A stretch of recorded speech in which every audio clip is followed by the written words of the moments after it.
জম্পুই পাহাড় ভ্রমণের এক নতুন মডেল। আচ্ছা, উত্তর ত্রিপুরার এই জায়গাটা নিয়ে একটা নতুন ধরনের পরিবেশ বান্ধব পর্যটন উদ্যোগ নেওয়া হয়েছে।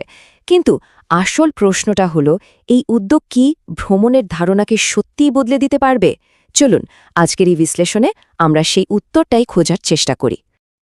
এটাই কিন্তু আজকের আলোচনার একেবারে মূল প্রশ্ন। মানে, যখন কোনো সুন্দর প্রাকৃতিক জায়গায় প্রচুর পর্যটক আসতে শুরু করে, তখন কি সেই জায়গার আসল সৌন্দর্য আর সংস্কৃতিকে বাঁচিয়ে রাখা সম্ভব? জম্পুই পাহাড়ের এই নতুন প্রজেক্টটা কিন্তু আমাদের এই জটিল প্রশ্নের উত্তর খুঁজতে অনেকটা সাহায্য করতে পারে। চলুন তাহলে শুরু করা যাক। প্রথমে জম্পুই পাহাড়ের অসাধারণ পরিবেশ আর তার বিশেষত্ব সম্পর্কে একটু জেনে নিই, যা হয়তো এখনও অনেকের কাছেই অজানা।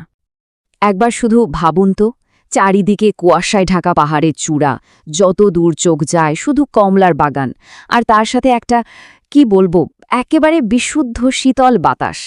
ঠিক এই প্রাকৃতিক সৌন্দর্যটাকেই রক্ষা করা এখন সবচেয়ে বড় চ্যালেঞ্জ হয়ে দাঁড়িয়েছে। কারণ দেখুন, এখানটার পরিবেশই তো এর আসল সম্পদ, তাই না? তো এই যে অসাধারণ সৌন্দর্য, এটাকে কাজে লাগিয়ে পর্যটনকে কিভাবে নতুনভাবে সাজানো হচ্ছে, এর উত্তরটা কিন্তু বেশ সহজ এবং শক্তিশালী: হোমস্টে উদ্যোগের মাধ্যমে। এই পুরো উদ্যোগটার মূল ভিত্তি হল ইকোট্যুরিজম। এখন ইকোট্যুরিজম মানে কিন্তু শুধু ঘুরে বেড়ানো নয়, এর আসল অর্থ হল এমনভাবে ভ্রমণ করা যাতে প্রকৃতির কোনো ক্ষতি না হয়, আর সবচেয়ে জরুরি, স্থানীয় মানুষ যেন অর্থনৈতিকভাবে লাভবান হন। মানে, এটা পর্যটন আর পরিবেশ সংরক্ষণের মধ্যে একটা সূক্ষ্ম ব্যালেন্স তৈরির চেষ্টা বলতে পারেন। এই হোমস্টে প্রকল্পের দুটো প্রধান উদ্দেশ্য আছে।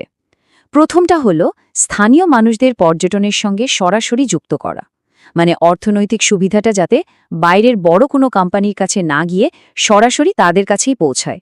আর দ্বিতীয় এবং আমার মতে সবচেয়ে গুরুত্বপূর্ণ লক্ষ্য হল এই উন্নয়নের পুরো প্রক্রিয়াটা যেন পরিবেশকে রক্ষা করে চলে। যে কোনো বড় উদ্যোগের মতোই এরও কিন্তু দুটো দিক আছে। একদিকে যেমন বিশাল সম্ভাবনা, তেমনি অন্যদিকে রয়েছে বেশ কিছু গুরুতর ঝুঁকি। ব্যাপারটা দেখুন, একদিকে যেমন স্থানীয়দের জন্য নতুন আয়ের সুযোগ তৈরি হচ্ছে, পর্যটকদের সাথে সংস্কৃতির আদান প্রদান ঘটছে, যেটা এক কথায় দারুণ ব্যাপার। কিন্তু ঠিক তার উল্টো দিকেই প্রশ্ন উঠছে, এত পর্যটকের চাপ সামলানোর মতো পরিকাঠামো কি আদৌ সেখানে আছে? আর অনিয়ন্ত্রিত উন্নয়নের ফলে এই অঞ্চলের আসল যে চরিত্র, সেই সৌন্দর্যটা নষ্ট হয়ে যাওয়ার ভয়ও কিন্তু একেবারে বাস্তব।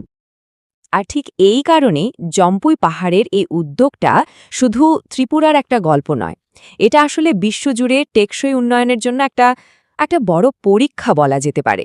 এর সাফল্য বা ব্যর্থতা কিন্তু অন্য অনেক জায়গার জন্য একটা উদাহরণ তৈরি করে দেবে। তাহলে সবশেষে দেখা যাক এই উদ্যোগের ভবিষ্যৎ কি হতে পারে, আর এখান থেকে আমরা কি শিক্ষা নিতে পারি। দেখুন, এই কথাটা কিন্তু খুব গুরুত্বপূর্ণ। একটি মডেল ইকো ট্যুরিজম স্পট তৈরি হচ্ছে। এটা জম্পুই পাহাড় প্রকল্পের আসল লক্ষ্যটা তুলে ধরে। উদ্দেশ্যটা শুধু একটা ট্যুরিস্ট স্পট তৈরি করা নয়, বরং এমন একটা মডেল তৈরি করা যা অন্যরা দেখে শিখতে পারে বা অনুসরণ করতে পারে। এখানেই কিন্তু এর আসল গুরুত্বটা লুকিয়ে আছে। তো এই পুরো বিশ্লেষণ শেষে একটা বড় প্রশ্ন কিন্তু থেকেই যায়। আচ্ছা, ভ্রমণকারীরা কোনো জায়গার প্রকৃতি আর সংস্কৃতির টানেই তো সেখানে যান, তাই না? কিন্তু সেই আকর্ষণটাকে রক্ষা করার দায়িত্বটা আসলে কার? সেখানকার মানুষজন কিভাবে তাদের নিজস্বতাকে বাঁচিয়ে রেখে পর্যটনকে স্বাগত জানাবে? এই ভারসাম্য খুঁজে বের করাটাই হয়তো আজকের দিনের সবচেয়ে বড় চ্যালেঞ্জ।